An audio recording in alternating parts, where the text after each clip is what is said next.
Why nobody talks about the Dungeons & Dragons trilogy.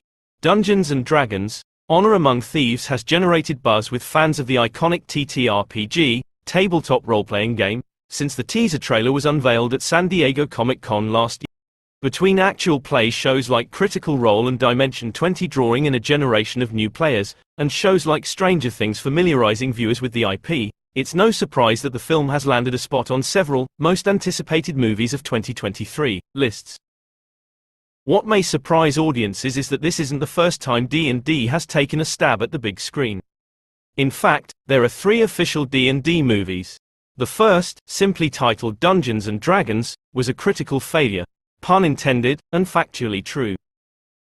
Despite overwhelmingly negative reviews, the franchise was continued 5 years later with the made-for-TV sequel Dungeons & Dragons: Wrath of the Dragon God, which, unsurprisingly, received very little attention from the public or critics.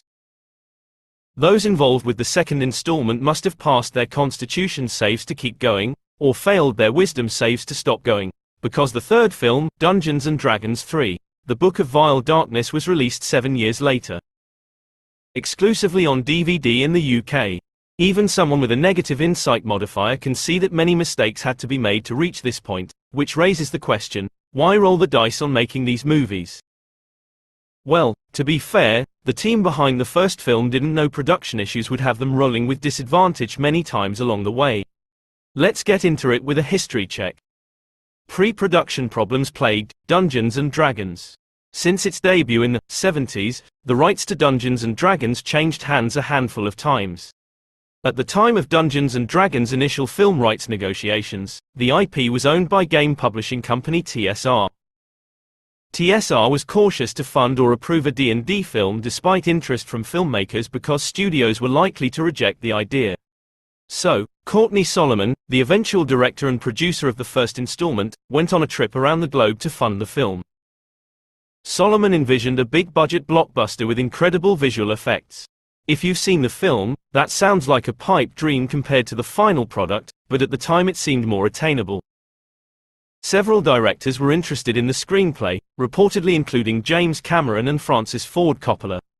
However, this article isn't titled, "The Smashing Success of the D&D Trilogy," so you can imagine where this is going.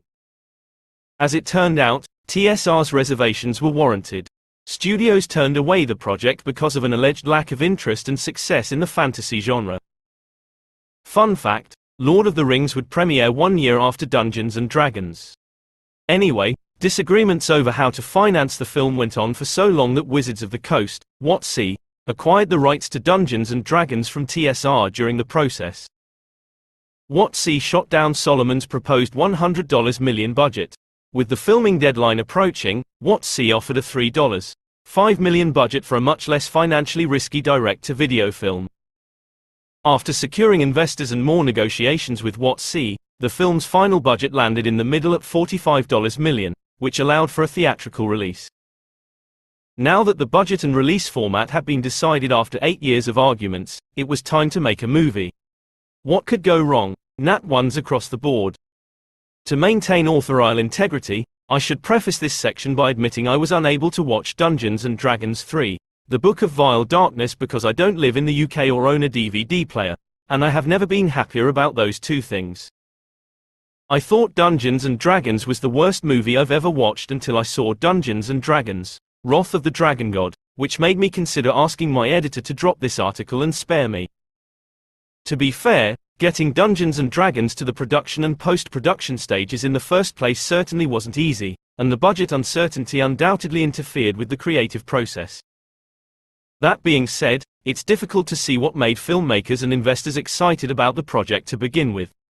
Even if I try to imagine the best version of the script, good acting, impressive visuals, and the spirit of D&D being present, it still feels boring.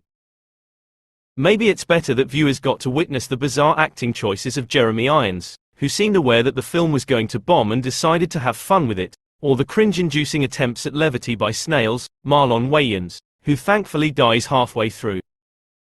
Normally, I would point out that this disjointed tone is the result of bad directing, but hasn't Solomon been through enough? There are plenty of other bad things about the movie that have nothing to do with directing. Let's go over those instead. Although I'm no budget expert, It seems that a movie with $45 billion could have afforded costumes that look better than what you'd find at a local Renaissance fair, and period-appropriate wigs instead of the actors' late 90s hairstyles. The cheap wardrobe led me to believe that the budget must have been used on bringing the film's fantasy creatures to life with the magic of digital effects, but the dragons look like distant cousins to the one featured in Shrek, and then, despite it all, there was a sequel heavily featuring dragons.